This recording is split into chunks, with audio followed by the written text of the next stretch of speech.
कुछ? चलिए question start करते हैं। I complimented him dash his brilliant success in the examination. ये जो है जिसमें भी है ये 100 क्वेश्चन है, उससे से मान के चलिए कि कम से कम 70 या 75 क्वेश्चन प्रीवियस ईयर के हैं, क्योंकि यही सब चीजें जो सबसे इंपॉर्टेंट चीजें हैं वो सब ज्यादातर ये चीजें हैं। तो 70% मान के चलिए प्रीवियस ईयर है, 25% जो कुछ इंपॉर्टेंट जो लगते हैं जो आने के चांसेस हैं। जैसे ये कॉम्प्लीमेंटेड था, अभी 2019 में भी कॉम्प्लीमेंट से क्वेश्चन एक सेट में क्वेश्चन में आ चुकी है, तो वही चीजें हैं यहाँ। तो कॉम्प्लीमेंट देखते हैं, देखिए सीधा सा लॉजिक समझिए।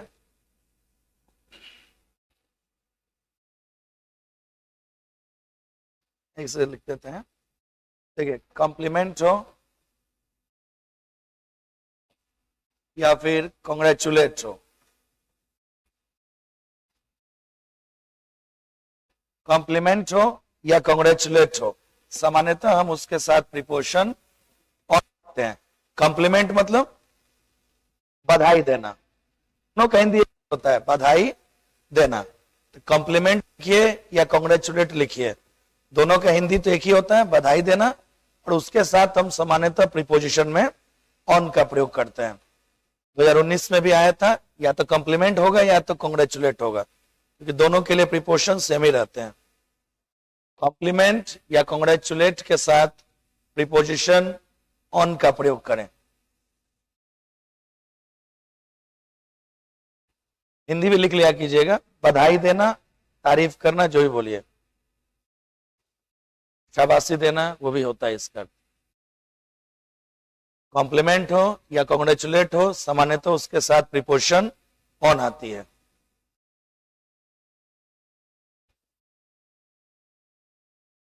लिख लिया सभी ने?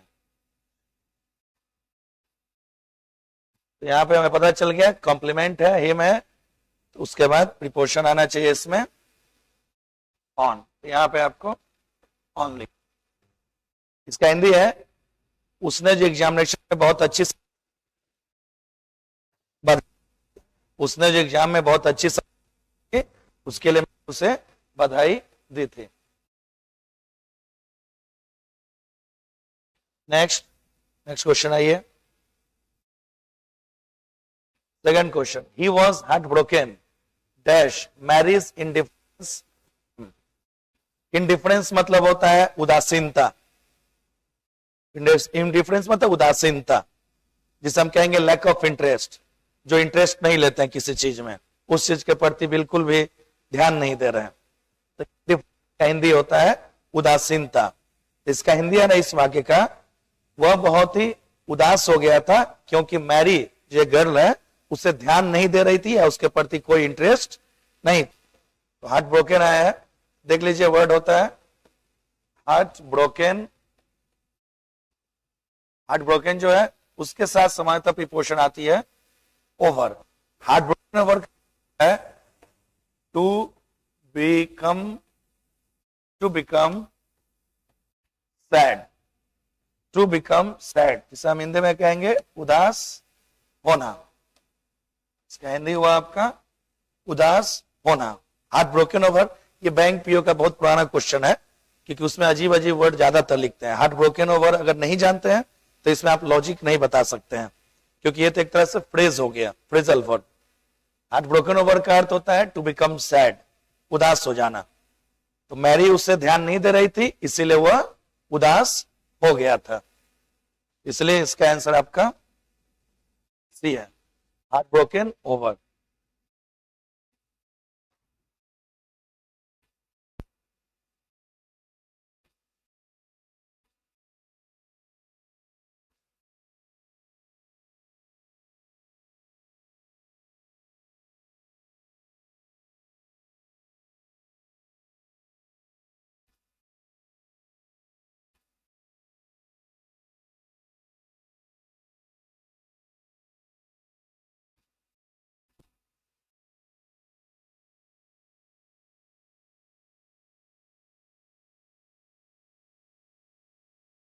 नेक्स्ट है ये,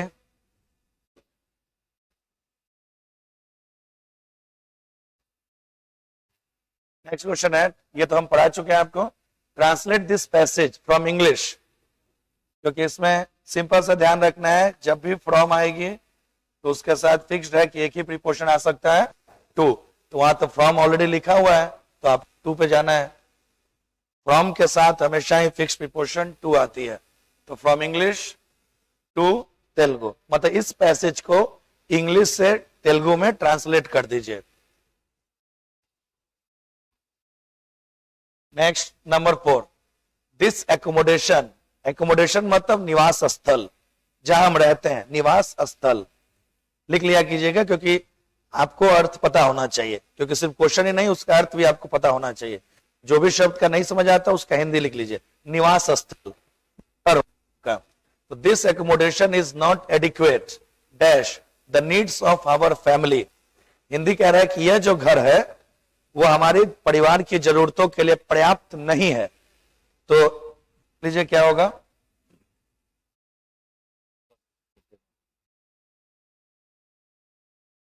क्या होना चाहिए, फॉर, वेरी गुड, गलत है।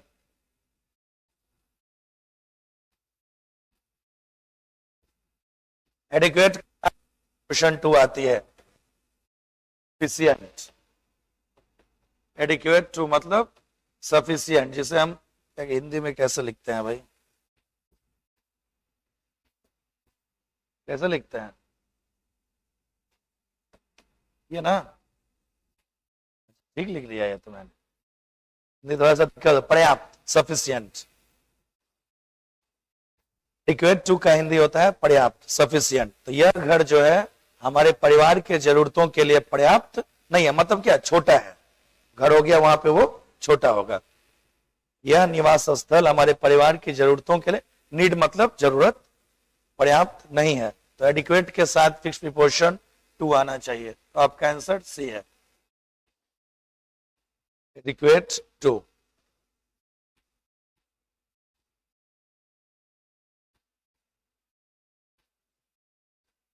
नेक्स्ट है ये,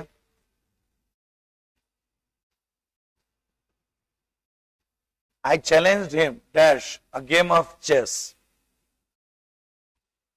लिखवा तो चुका हूं, नहीं लिखाया था शुरू में फिक्स प्रीपोजिशन वाला, हाँ नहीं लिखाया था, prone to, addicted to, be used to, accustomed to, given to, taken to, amenable to, conducive to, challenge to, fix preposition वाला लिखा होगा, शुरू में ही लिखवा दिया था, बहुत सारे 15-16 वर्ड लिखवाए होंगे, नहीं याद आ रहा है, बहुत जन नए भी हैं क्या जो मतलब नहीं आता।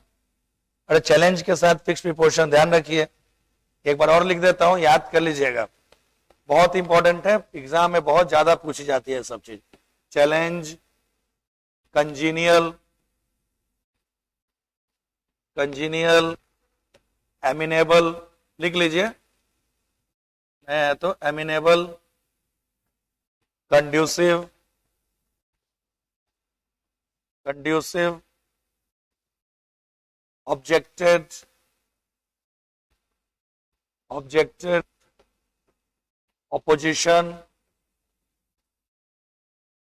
opposition, be used, get used, accustomed,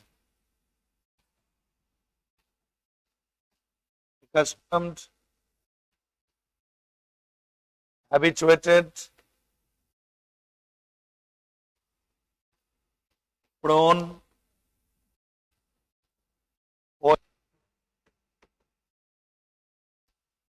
addicted,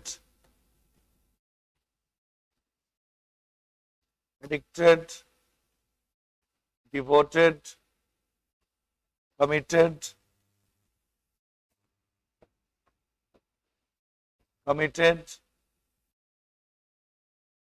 given, taken,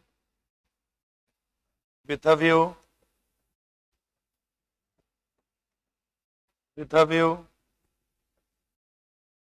in addition, look forward, etc.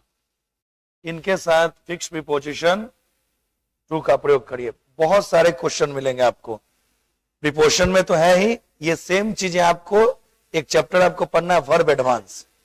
Verb advance जिसमें जेरंड इन्फिनिटिव पार्टिसिपल पढ़िएगा, उसमें भी ये सेम आएगी। यहाँ पे प्रीपोजिशन के लिए है, वहां पे आएगा कि हमेशा जो वर्ब आएगी वो आईएनजी फॉर्म में आती है। वर्ब एडवांस में भी यही वर्ड आएंगे, प्रीपोजिशन में भी यही वर्ड है। इनके साथ फिक्स प्रीपोजिशन टू लिखिए, लिख लीजिए, फिर एक एक का हिंदी देख लेते हैं। इस रूल को बहुत इंपॉर्टेंट मार्क कर रखिएगा। प्रीपोजिशन में एक ये रूल हो गया, और एक रूल जो लिखवाया था कि इन क्रियाओं के बाद सामान्यतः प्रीपोजिशन नहीं आती है। ऑर्डर, टेल, अटैक, वो सब भी बहुत, मतलब ये दो सबसे ज्यादा इंपॉर्टेंट रूल है पूरे प्रीपोजिशन में।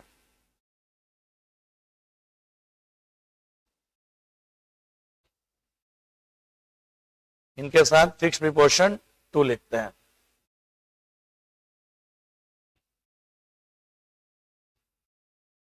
थोड़ा राइटिंग संभाल लीजिएगा, मेरा राइटिंग इससे अच्छा नहीं हो सकता है। हाँ, पढ़ने के लिए बोलिए तो मैं कोई भी चीज 100-150 तो लिख ही दूंगा, लेकिन राइटिंग ऐसा ही है शुरू से ही। थोड़ा सा और लगता है, क्योंकि हम लोग जनरली सोचते हैं कि टीचर हैं तो उनका अक्षर तो मोतियों जैसे बनेंगे। नहीं, ऐसा नहीं, कुछ एक्सेप्शन भी होते हैं। और वैसे भी मैंने कहीं पढ़ा था कि जितने महान लोग हुए उनका राइटिंग थोड़ा गड़बड़ था। मजाक कर रहा था, दिल पे मत लेना सभी। नहीं नहीं, आप देखिए, ये फैक्ट है। ये मैंने किसी किताब में ही पढ़ा था कि ज्यादा बड़े जो लोग थे उनका राइटिंग थोड़ा सा खराब था, क्योंकि वो इतना ज्यादा इंटेलिजेंट थे कि उनका दिमाग इतना तेज चलता था कि उनके हाथ से वो कॉम्बिनेशन नहीं बनता था। झूठ है कि क्या पता नहीं, बट था यही चीज। तो चलिए एक एक का हिंदी बता देता हूं। चैलेंज मतलब तो पता ही है, चुनौती। कंजीनियल मतलब होता है सुटेबल, उपयुक्त। कहते नहीं कि मौसम आज कंजीनियल है, उपयुक्त है। कंजीनियल मतलब सुटेबल, उपयुक्त। लिख लीजिए एक एक का हिंदी। कंजीनियल मतलब उपयुक्त। एमिनेबल का अर्थ होता है सहमति के योग्य। लॉजिकल बोलिए, सहमति के योग्य बोलिए ना, इसे आप सिनोनिम भी लिख देता हूं, ये भी उसी का वर्ड है, इसके लिए भी टू ही आता है। एग्रीएबल, एमिनेबल मतलब क्या, सहमति के योग्य, या फिर आप इसे तर्क संगत भी बोल सकते हैं। एग्रीएबल के लिए भी टू ही आती है। एमिनेबल, एग्रीएबल दोनों का हिंदी होता है सहमति के योग्य। एमिनेबल, एग्रीएबल का हिंदी है सहमति के योग्य। कंड्यूसिव, फायदेमंद या लाभदायक। हाँ, कंड्यूसिव मतलब बेनिफिशियल, लाभदायक बोल दीजिए, लाभदायक या फायदेमंद। ये दोनों का हिंदी तो एक ही होता है, ऑब्जेक्टेड, ऑपोजिशन, विरोध। एक नाउन है, एक वर्ब है, लेकिन हिंदी एक ही होता है, विरोध। ऑब्जेक्टेड और ऑपोजिशन का हिंदी है विरोध। और ये सब जो है, ये इतना जो है, ये सब एक ही शब्द है, हिंदी सबका एक ही है, इतने वर्ड है। बी यूज्ड मतलब समय तो टू आएगा ना, used to, get used to, accustom to, to सबका हिंदी होता है आदत। आदत या फिर परिचित होना, इन सबका हिंदी है या परिचित होना। आदत या परिचित होना, आदत या परिचित होना। प्रोन का हिंदी बताया गया है संभावित, मतलब ये हमेशा बुरे चीजों के लिए आता है। रोड पे लिखा रहता है accident prone area, accident prone area, और उसका हिंदी लिखा रहता है दुर्घटना संभावित क्षेत्र। तो प्रोन का हिंदी होता है संभावित, मतलब हमेशा बुरे चीजों के लिए होगा। प्रोन मतलब संभावित। ओइंग टू मतलब चूंकि, ड्यू टू जो बोलते हैं ना, वही ओइंग टू भी होता है। दोनों का हिंदी एक ही है, चूंकि। ओइंग टू का हिंदी है चूंकि। Due to, owing to, because, since, as, सबका हिंदी तो एक ही होता है, चूंकि, बट अलग अलग है, आपको बाद में पढ़ना है। ओइंग टू मतलब चूंकि। एडिक्टेड टू, हिंदी में बोले लत लग जाना, मतलब बुरे चीजों की आदत लग जाना। एडिक्टेड टू मतलब लत लग जाना, मतलब बुरे चीजों की आदत जो होती है, लत लग जाना। डिवोटेड उसका उल्टा होता है, डिवोटेड मतलब समर्पित। ये दोनों एक ही वर्ड है, हिंदी दोनों का एक ही है। डिवोटेड कमिटेड दोनों का हिंदी होता है समर्पित। Devoted to committed to Hindi है कि है समर्पित। गिवन तो के सेंस में होता है, गिवन टू देने या पनिशमेंट के लिए, या तो सजा देना या नॉर्मल कुछ देने के लिए। गिवन टू का हिंदी या तो कुछ देना या सजा देना, दोनों होते हैं। टेकन टू बताइए भाई, ये तो बताया था। हाँ, किसी को पसंद करना, शुरू करना, किसी को पसंद करना, शुरू करना। टेकन, टेकन टू का हिंदी होता है किसी को पसंद करना, शुरू करना। To start liking someone, to start liking someone, किसी को पसंद करना, शुरू करना। विथ अ व्यू टू, दृष्टिकोण, नजरिया, जो भी बोलिए, आपका जो नजरिया है, दृष्टिकोण है, सोच जो है, ओपिनियन बोलिए। तो विथ अ व्यू टू का हिंदी होता है दृष्टिकोण या नजरिया। इन एडिशन टू, जो हमने प्रीपोजिशन पढ़ा था, बिसाइड्स, के अलावा। इन एडिशन टू का हिंदी होता है के अलावा। लुक फॉरवर्ड टू, आशा, हाँ आशा, होप, उम्मीद या आशा, देखने के लिए बिल्कुल नहीं है ये। लुक फॉरवर्ड टू का हिंदी होता है आशा या उम्मीद, होप जिसे कहते हैं आप। तो इनमें फिक्स्ड है कि प्रीपोजिशन टू आती है। हटा दें, कुछ पूछना है हिंदी पूछ लीजिए। चलिए, क्वेश्चन था आई चैलेंज्ड हिम। तो हमें पता है कि इसमें तो कुछ सोचना नहीं है, फिक्स प्रीपोजिशन आती है तो चैलेंज्ड है, लेकिन ज्यादा अच्छा सुनने में फॉर लगता है। अंतरात्मा से अगर नॉर्मल भाषा में बात करें तो चैलेंज के साथ फॉर अच्छा लग रहा है के लिए, तो हिंदी सोचिए करिएगा तो गलती होती है। Number 6, I saw my friend leaning lamp post with a cigarette between his lips.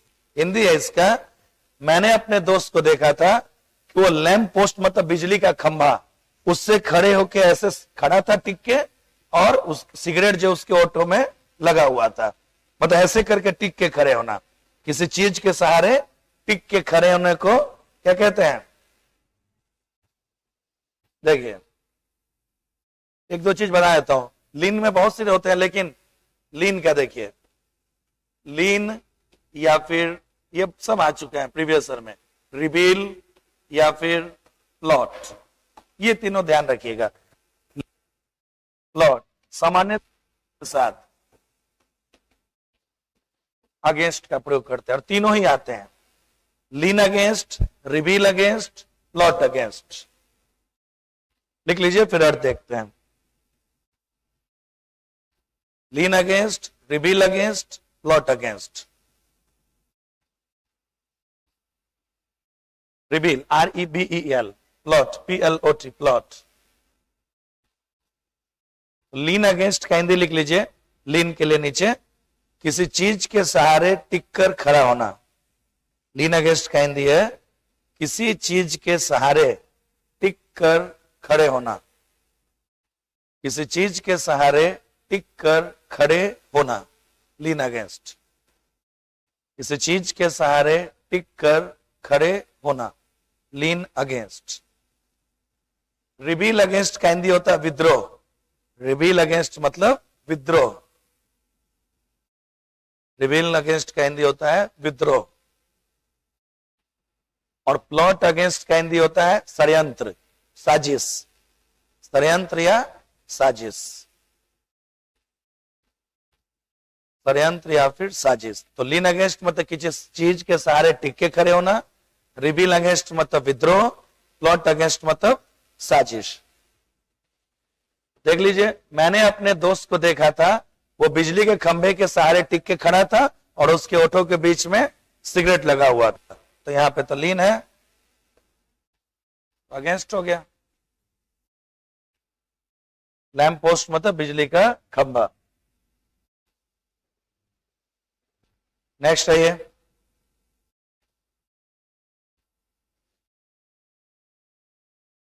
Is an habit of finding fault. बताइए भाई, लास्ट क्लास में ही किया था। फॉल्ट इन किसी व्यक्ति के लिए, किसी व्यक्ति में कमी है तो फॉल्ट इन, किसी चीज में गड़बड़ी है तो फॉल्ट विथ। व्यक्ति में कमी है या गड़बड़ी है तो इन, किसी चीज में है तो फॉल्ट के साथ विथ। तो यहाँ पे क्या व्यक्ति की बात है या उसके कार्यों की बात है? वर्क मतलब कार्य, इसलिए फॉल्ट के साथ यहाँ पे ये कर चुके हैं हम लोग, फिर भी लिख लीजिए अगर ध्यान नहीं है तो। फॉल्ट के साथ इन भी आता है, विथ भी आता है। फॉल्ट मतलब कमी या खराबी, फॉल्ट इन किसी व्यक्ति में कमी, फॉल्ट विथ किसी चीज में कमी। फॉल्ट इन मतलब किसी व्यक्ति में कमी, फॉल्ट विथ किसी चीज में कमी। तो इसका हिंदी है 7वें का, उसकी आदत है कि वो दूसरे के कार्यों में कुछ कमी या खराबी खोजता है। उसकी आदत है कि वो दूसरों के कार्यों में कुछ कमी या खराबी खोजता है। Next one, they wanted advice dash how they could procure funds for their new business। वो सलाह चाहते थे कैसे वह नए बिजनेस के लिए चंदा या पैसा इकट्ठा करे। प्रोक्यूर मतलब पाना, प्रोक्यूर मतलब गेट, पाना। देखिए सिंपल सा रूल ध्यान रखना है, advice plus on plus something. जब किसी भी चीज दिया जाए किसी भी चीज के लिए, तो एडवाइस के साथ हम प्रीपोजिशन ऑन लिख, किसी मुद्दे पे किसी भी चीज पे सलाह देना। एडवाइस ऑन समथिंग मतलब किसी चीज पे या किसी मुद्दे पर सलाह देना, एडवाइस ऑन समथिंग। तो वे सलाह चाहते थे कि कैसे वह पैसा मतलब फंड मतलब पैसे को इकट्ठा करे या पैसे को पाए अपने नए बिजनेस के लिए। तो एडवाइस ऑन होता है। तो 8 का आंसर डी, 8 का आंसर आपका डी हो गया। एडवाइस ऑन समथिंग, किसी मुद्दे पे या किसी चीज पे सलाह। Next, there is an already opposition, अभी पढ़ा। ऑपोजिशन ऑब्जेक्टेड के साथ फिक्स प्रीपोजिशन टू आती है, इसमें कोई लॉजिक नहीं, बस फिक्स्ड है तो याद होना चाहिए। There is already opposition to the government industrial policy, सरकार की जो औद्योगिक नीति है उसका पहले से ही विरोध शुरू हो गया है। सरकार की मतलब इंडस्ट्रियल पॉलिसी मतलब औद्योगिक नीति का विरोध शुरू हो गया है। Next, in an election those in power should feel obliged to compete dash their opponent on equal terms। मतलब इसका हिंदी है, जो लोग ताकतवर है या जो लोग सत्ता में है उन पे यह नैतिकता होनी चाहिए कि वो अपने विरोधी से बराबरी का कंपटीशन करें। जो लोग सत्ता में है मतलब सरकार में है, उनमें यह नैतिकता होनी चाहिए कि वो अपने विरोधियों से बराबरी का सामना करें। क्या होगा देख लीजिए, कंपीट के लिए था, कंपीट के साथ विथ भी आती है। कंपीट मतलब प्रतिस्पर्धा, तो किसी व्यक्ति के साथ प्रतिस्पर्धा, विथ किसी चीज के लिए प्रतिस्पर्धा कंपटीशन, और व्यक्ति से कंपीट करिएगा तो विथ होगा, किसी चीज के लिए करिएगा तो फॉर होगा। कहते नहीं I will compete with you for this award, मैं आपसे कंपीट करूंगा इस अवार्ड के लिए। तो के लिए था तो वहां फॉर, आपसे किया तो विथ। यहां तो ओपोनेंट है, ओपोनेंट मतलब विरोधी, तो विरोधी व्यक्ति हो गया, तो किसी व्यक्ति से आप कंपीट कर रहे हैं। 10th का आंसर ए है। तो जो सत्ता में का यह नैतिक कर्तव्य है कि वह अपने विरोधियों से बराबरी का कंपटीशन करें या प्रतिस्पर्धा करें। Next, number 11, the work on this project has seriously set dash of, कौन सा ऑफ, सिंगल या डबल? सेट ऑन नहीं, वो तो यात्रा प्रारंभ हो जाएगा। सेट ऑन तो यात्रा प्रारंभ करता है, देख रहे हैं, एक ही वर्ड बदलिए तो उसका अर्थ अनर्थ हो जाएगा। सेट ऑन मतलब यात्रा प्रारंभ करना। तो हम तो कार्य की बात कर रहे हैं, यह कार्य में जो इस प्रोजेक्ट में कार्य शुरू हो गया है, तो हमें तो शुरू होना चाहिए। देखिए सेट के साथ ऑफ आती है, ओ डबल एफ, इसका अर्थ होता है टू स्टार्ट, और सेट ऑन अगर लिख देंगे तो हो जाएगा टू स्टार्ट अ जर्नी, यात्रा प्रारंभ करना, टू स्टार्ट जर्नी। इस प्रोजेक्ट पे कार्य शुरू हो गया है, यात्रा उतरा की तो कोई बात ही नहीं कर रहे हैं। मतलब वो एफ सिंगल नहीं होता, सेट अबाउट भी नहीं थे, कुछ जिसका अर्थ है वो जरूर लिखेंगे, क्योंकि वो अननेसेसरी कुछ भी लिखेंगे जिससे कि कंफ्यूजन हो। सेट ओ डबल एफ होता है जिसका अर्थ होता है यात्रा प्रारंभ करना, सॉरी सेट ऑफ मतलब शुरू करना कुछ चीज, और सेट होता है यात्रा प्रारंभ। तो यहां तो बोल रहा है कि इस प्रोजेक्ट में जो कार्य है वो सीरियसली शुरू, तो शुरू होने के लिए ओ डबल एफ चाहिए आपको, सेट ऑफ। इस प्रोजेक्ट पे कार्य बहुत ही सीरियसली शुरू हुआ है। नेक्स्ट आइए, this house is too expensive to keep. हाँ वेरी गुड, इसमें तो सबको सही था। कीप अप मतलब क्या है? कीप अप मतलब होता है टू मेंटेन। दो हिंदी होते हैं इसके, या तो जारी रखना, जारी, फिर देखभाल करना, देखभाल करना। कीप अप का दो अर्थ होता है, जारी रखना या फिर देखभाल करना। हाँ उसी सेंस में है। इस सेंटेंस के अंदर कि यह घर इतना महंगा है, यह घर इतना महंगा है कि हम उसकी देखभाल नहीं कर सकते हैं, तो इसलिए यहां पे आंसर भी है। यह घर इतना ज्यादा महंगा है कि हम उसकी देखभाल नहीं, जैसे कि मान लीजिए कोई बच्चा फर्स्ट आता है तो इंग्लिश में नहीं कहते हैं keep it up, keep it up मतलब अपने इस प्रदर्शन को जारी रखो, इस प्रदर्शन को जारी रखो, तो वहां कीप इट अप कहते हैं। यह घर इतना महंगा है कि हम उसकी देखभाल नहीं कर सकते। Next, coal has become dearer. Dearer का ध्यान रखिए, मीनिंग होता है महंगा। डियरर मतलब कॉस्टली, महंगा होता है,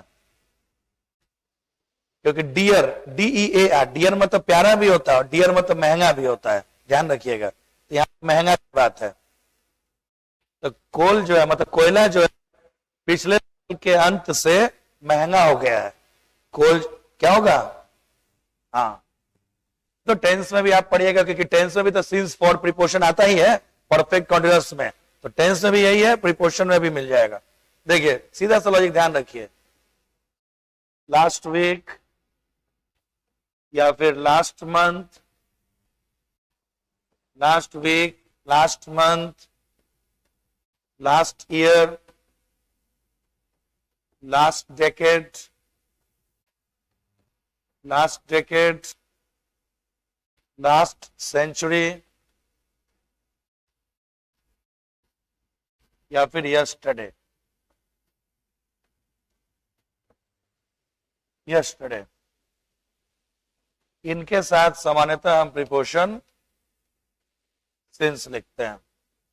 last week, last month, last year, last decade, last century, yesterday, इन सबों के साथ हम सामान्यतः प्रीपोजिशन सिंस का प्रयोग करते हैं। क्यों? क्योंकि ये निश्चित समय को बताते हैं और निश्चित समय बताने के लिए हम सिंस लिखते हैं। इन सबों के साथ हम सामान्यतः प्रीपोजिशन सिंस का प्रयोग करते हैं।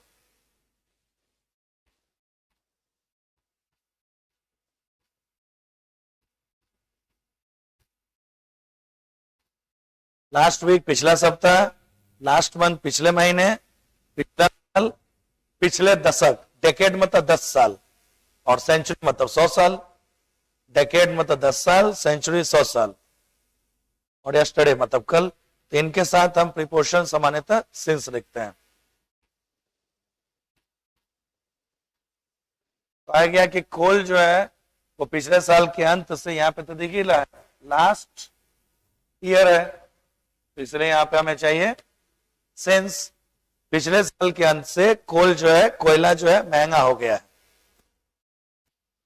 नेक्स्ट क्वेश्चन तो आपको करा ही चुका हूं, प्रीवियस ईयर का ही है।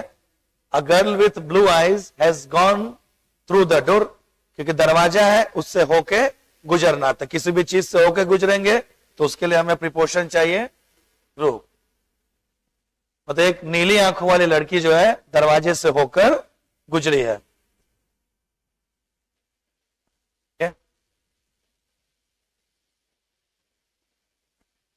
His genius borders dash lunacy मतलब होता है पागलपन, सनक बोलिए या पागलपन बोलिए। ल्यूनेस मतलब सनक या पागलपन, मैडनेस के लिए होता है। हाँ जी, क्या चीज? कुछ एक क्वेश्चन ऐसे होते हैं जिसमें अनुमान नहीं लगा सकते आप, दिक्कत यही होती है। और पहले एग्जाम में ज्यादा आते थे ये सब। जो भी टफ क्वेश्चन है वो बैंक का होगा, या फिर एसएससी मल्टीटास्किंग में भी अजीब अजीब आते हैं। सोचो मल्टीटास्किंग 10 क्लास वाला, उसमें ना जैसे पहले 50 क्वेश्चन के ना टेस्ट होता था सभी सब्जेक्ट से 50-50, मैथ में 50, इंग्लिश 50, सब में तो यही था पहले। तो उसमें 50 क्वेश्चन में 3 क्वेश्चन ऐसा रहता था जिसमें आप सर पटक के मर जाओ, उसका आंसर आपको नहीं आएगा, क्योंकि किताब में उस समय तक वो नहीं दिया रहेगा सामान्य किताबों में। तो जब वो आएगी तो फिर सारे राइटर अपना अपना रूल को वो बढ़ा के उसे लिखेंगे। पहले हमेशा होता था ऐसे ऐसे क्वेश्चन है प्लस मल्टीटास्किंग में जिसका आंसर 70% टीचर तक भी नहीं दे सकते हैं। रियलिटी था उस समय के हिसाब से, क्योंकि ऐसा क्वेश्चन आता था ना कि आप कहीं देखोगे ही नहीं किसी नॉर्मल किताब में। मार्केट में 30-40 तरह की किताबें हैं, अगर एक भी किताब में नहीं है तो आम आदमी कहां से पढ़ सकता है? हम लोग भी कुछ भी बताएंगे, चाहे आप भी पढ़ेंगे, तो वो तो किताब ही होनी चाहिए ना। तो बड़ी दिक्कत, जैसे कि एक क्वेश्चन आया था एसएससी मल्टीटास्किंग एमटीएस में 2013 में।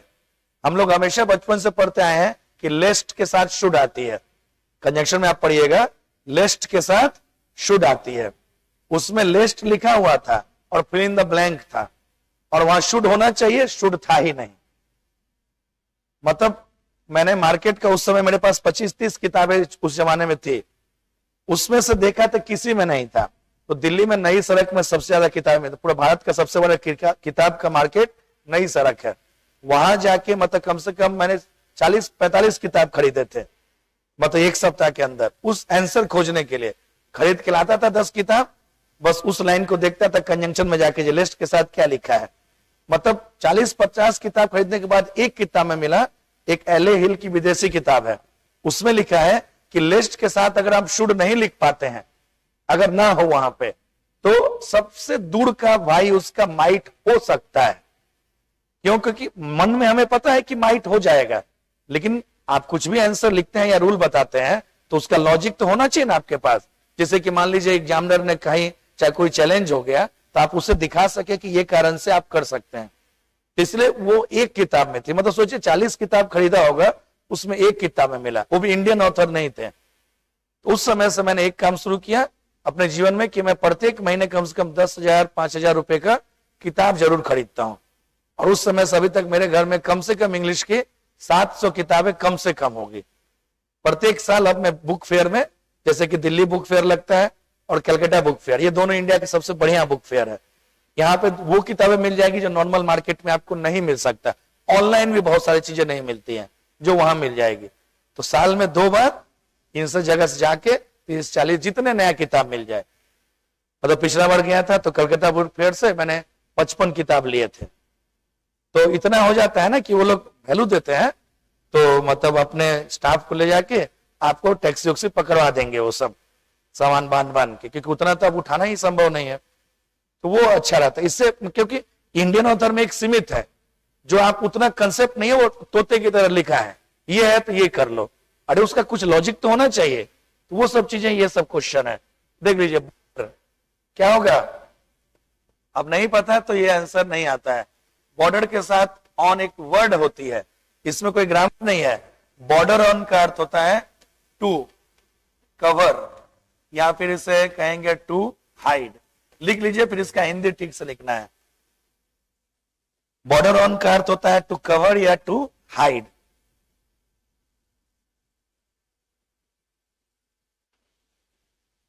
Border on means to cover या टू हाइड। हिंदी लिख दीजिए इसका, कमियों मतलब किसी की कमियों को छुपा लेना। किसी की कमियों को छुपा लेना, मतलब कुछ आप में कमी है, बुराई है, उसे छुपा लेना, किसी की कमियों को छुपा लेना। बॉर्डर ऑन का हिंदी होता है किसी कमियों को छुपा लेना। जैसे कि पहले के साइंटिस्ट है, अधिकतर साइंटिस्ट तो है ना सन की टाइप के होते हैं, तो थोड़ा सा पागल टाइप के रहते हैं, लेकिन क्या है कि वो इतने ज्यादा जीनियस होते हैं कि उनका एक जो कमी है ना, उनकी अच्छाई में छुप जाती है।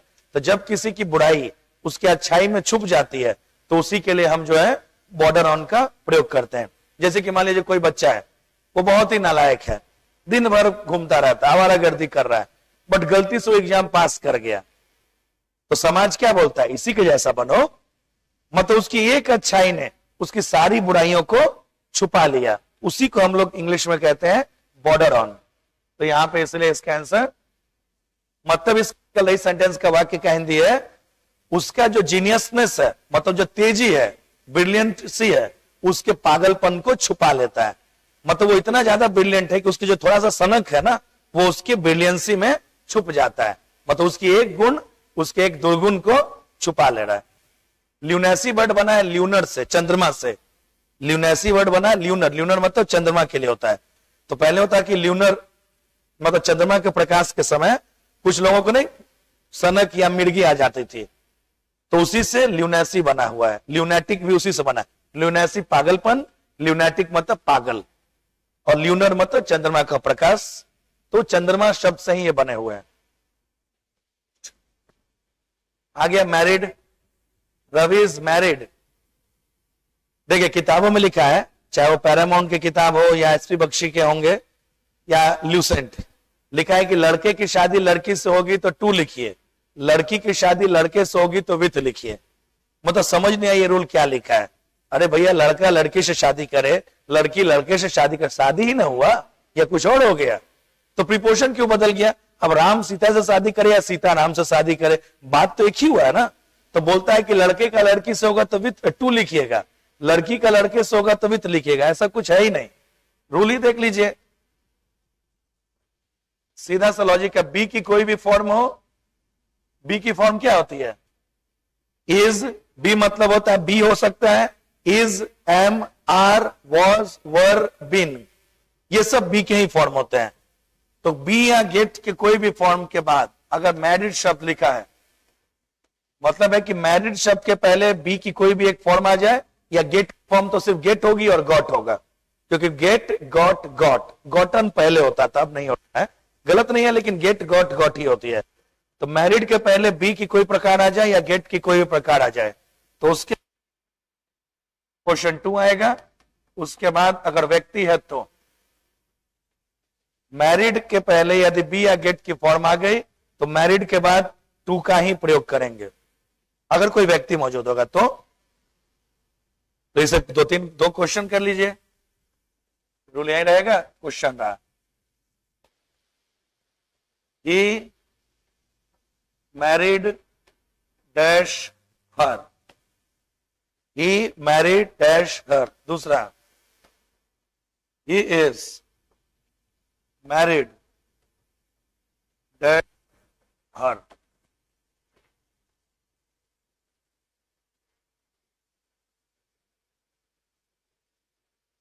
He married dash her, he is married dash her.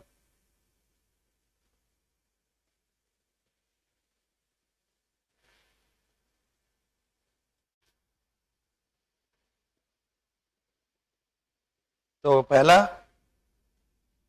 ना तो मैरिड के पहले बी की कोई फॉर्म है, ना विथ की गेट की कोई फॉर्म है, तो कुछ भी नहीं आ सकता है। यहां पे मैरिड के पहले बी की फॉर्म इज एम आर होती है, तो यहां पे क्योंकि एक आगे व्यक्ति मौजूद है। मतलब ये निकला कि मैरिड के साथ विथ का प्रयोग कभी नहीं होता है। सीधा सा ध्यान रखिए, मैरिड के साथ विथ नहीं आ सकती है, वो ग्रामेटिकली गलत होता है। तो ये बेसिक इससे कहीं गलत नहीं होगा, लेकिन अगर और आपको रूल समझना है तो बेसिक समझा देता हूं। देखिए, अगर इससे भी ज्यादा डिटेल में जाना है, मतलब प्रत्येक चीज का ना इंटरनल रूल जो अर्थ निकाला जा सकता है। देखिए, मैरिड के लिए रूल देखिए, या तो उस रूल से पढ़ लीजिए या कंसेप्ट और अच्छा कर सकते हैं। मैरिड जो वर्ड है ना वो क्रिया भी होती है, और मैरिड वर्ड जो होता है एडजेक्टिव भी होता है। मैरिड क्रिया के रूप में भी यूज हो सकता है, विशेषण भी बन सकता है। तो अगर मैरिड क्रिया है तो उसके साथ कोई प्रीपोजिशन नहीं आ सकती। मैरिड अगर एडजेक्टिव है तभी उसके साथ प्रीपोजिशन टू आती है। तो सर समझेंगे कैसे कि वो क्रिया है या एडजेक्टिव है? तो अभी जो फॉर्मूला लिखा, ये जो आपने अभी फॉर्मूला लिखा, अगर मैरिड के पहले बी या गेट की फॉर्म है ना, तो यहां पे जो मैरिड है ये क्या है? एडजेक्टिव होता है वो। तो मैरिड एडजेक्टिव तभी होगा जब उसके पहले बी या गेट की फॉर्म आएगी, तो मैरिड एडजेक्टिव है। तो देख लीजिए इसमें मैरिड के पहले कुछ था बी की या गेट की फॉर्म, तो यहां मैरिड क्या है? वर्ब। और जब मैरिड क्रिया है तो कभी कोई प्रीपोजिशन नहीं आएगा, और यहां पे मैरिड के पहले बी की फॉर्म है तो वो एडजेक्टिव का काम यहां करता है। और जब मैरिड एडजेक्टिव है तो प्रीपोजिशन टू आएगी। ये कंसेप्ट है, या फिर डायरेक्ट फॉर्मूला याद करिए, इससे कभी गलती नहीं होगी। फॉर्मूला से भी बन सकते हैं, कंसेप्ट से भी होता है।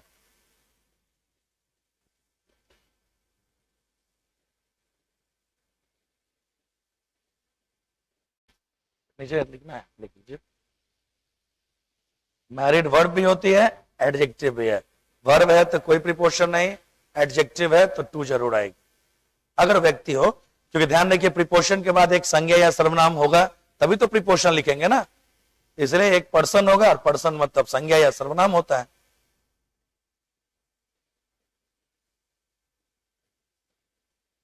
नेक्स्ट,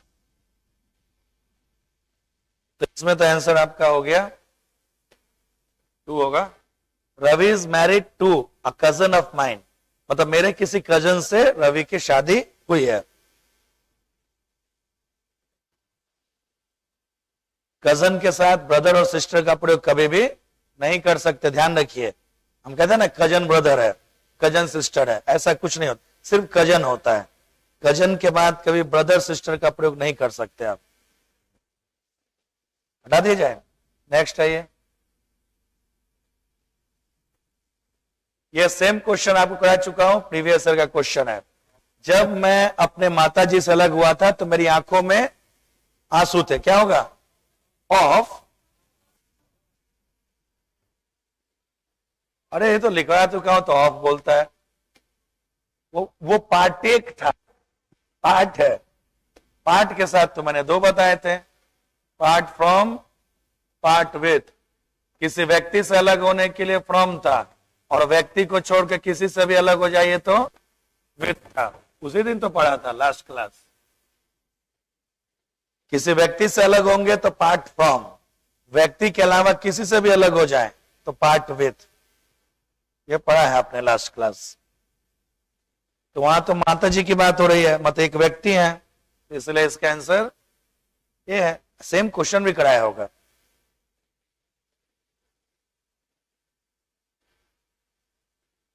देखो भाई, जो लिखा दिया है वो तो याद होना चाहिए, क्योंकि आप समझ नहीं रहे कि कितना ज्यादा सिलेबस हेवी होता चला जाएगा। अभी एक चैप्टर हुआ, वो भी उसमें 100 क्वेश्चन जो है ना, ये 100 रूल मान लो जो पढ़ा रहा हूं अलग से, ये सब चैप्टर का ही पार्ट है। फिर उसके बाद टेंस आएंगे, सब्जेक्ट वर्ब प्रीपोजिशन के, voice, narration, question tag, conditional sentence, conjunction, noun, pronoun, adjective, adverb, verb basic, verb advance, models, इतने चीज है। तो एक ही नहीं याद होगा तो फिर आगे क्या होगा? पास ही होने के लिए पढ़ रहे हैं ना, कि ज्ञान बढ़ाने के लिए आए हैं? नहीं नहीं, पास हो लो, ज्ञान तो बाद में बढ़ेगा। ज्ञान बढ़ाने के लिए उम्र लगती है, पास हो लीजिए एक बार। Next, conversation was carried dash whispers. Whispers मतलब फुसफुसाहट, धीमी आवाज में बात करना। विस्पर्स मतलब फुसफुसाहट या धीमी आवाज में बात करना। तो धीमी आवाज में बातचीत को जारी रखा गया था, क्या होगा? By, very good. गलत है। I am proud of you, मतलब प्राउड के साथ ऑफ आती है। कोशिश करना जरूरी है, गलत होगा तभी तो सीखेंगे। तो क्या होगा? ऑन। ये भी गलत था। अरे नालायक को तो ऐसे हो गया, ऑन और बाई तो हटा ही दिया, अब यही दो बचा है, इन होगा। मतलब ये नहीं बोलता तो वो भी बता ही देता, तो 3 गलत तो 1 बच गया। देख रहे हैं, अगर नहीं पता है तो बहुत दिक्कत है, जब जानते हैं तो कुछ नहीं। देखिए बात हो रही है इसमें साउंड की, विस्पर मतलब फुसफुसाहट, धीमी आवाज, तो आवाज की बात है ना। जनरली हम आवाज के साथ, जनरली आवाज के लिए हम सामान्यतः प्रीपोजिशन इन लिखते हैं, जैसे कहते हैं in low pitch, in high pitch, in low tone, in high tone, तो सब तो आवाज की ही बात होती है। तो बातचीत कैरी ऑन मतलब जारी रखना, कंटिन्यू, जारी रखना। तो बातचीत जारी रखा गया था धीमी आवाज में, तो यहां पे कैरी ऑन भी एक वर्ड होती है जिसका अर्थ होता है जारी रखना। तो बातचीत को धीमी आवाज या फुसफुसाहट में जारी रखा गया था। तो आवाज साउंड के लिए सामान्यतः हम प्रीपोजिशन इन लिखते हैं, जैसे आश्चर्य के लिए एट लिखते हैं, इच्छाओं के लिए और लिखते हैं, ये सब चीजें ज्यादातर यूज होती है। नेक्स्ट आइए, with your help I could tide dash my difficulties. Very good, गलत है। अरे एक क्वेश्चन, एक कहानी पढ़ा है, अच्छा हिंदी मीडियम में, हाँ हिंदी मीडियम में भी तो था, हम लोग तो शायद पढ़े थे कहीं पे, जो एक लकीहारा जंगल में लकड़ी काटने जाता है और वो मतलब एक दिन उसे कुल्हाड़ी उड़ाड़ी गिरता है, इंग्लिश में ना था। वो क्या करता है कि लकड़ी काटता है, बहुत सारा लकड़ी काटने के बाद उसे रस्सी लेके उसे बांध देता है, तो वो चीजें सिकुड़ जाती है या कम हो जाती है, तब उसे गठरी बना के वो ले जाता है। तो कम करने के लिए जो होता है वही था। तो तुम्हारी मदद से मैं अपनी परेशानियों या मुसीबतों को कम कर लूंगा, तुम्हारी मदद से मैं अपनी मुसीबतों को या परेशानियों को कम कर लूंगा। तो एक वर्ड हो गया टाइड ओवर, कम कर लेना, टू रिड्यूस, टू, उस तो पढ़ते हैं लकड़ियारा वाला, उसमें टाई ओवर का प्रयोग रहता है। तो हिंदी में पढ़ा था या इंग्लिश में? नहीं, मैंने भी हिंदी पढ़ा, फिर बाद में तो इंग्लिश में भी दिखा था। अरे हम लोग शुद्ध सरकारी स्कूल से पढ़े हुए हैं भाई, हिंदी मीडियम, तो उससे कोई दिक्कत नहीं जो कहां से पढ़े हैं। अब क्या कर रही है मायने रखता है आपके लिए। किसी के साथ बांधा हुआ है तो वो मुसीबतों के साथ बांधा हुआ है, तुम्हारी मदद से मैं मुसीबतों के साथ बन जाऊंगा। अरे दोस्त है या कंस है भाई, मदद करेगा कोई तो तुम्हारी मदद से मैं अपनी मुसीबतों को कम कर लूंगा, घटा लूंगा।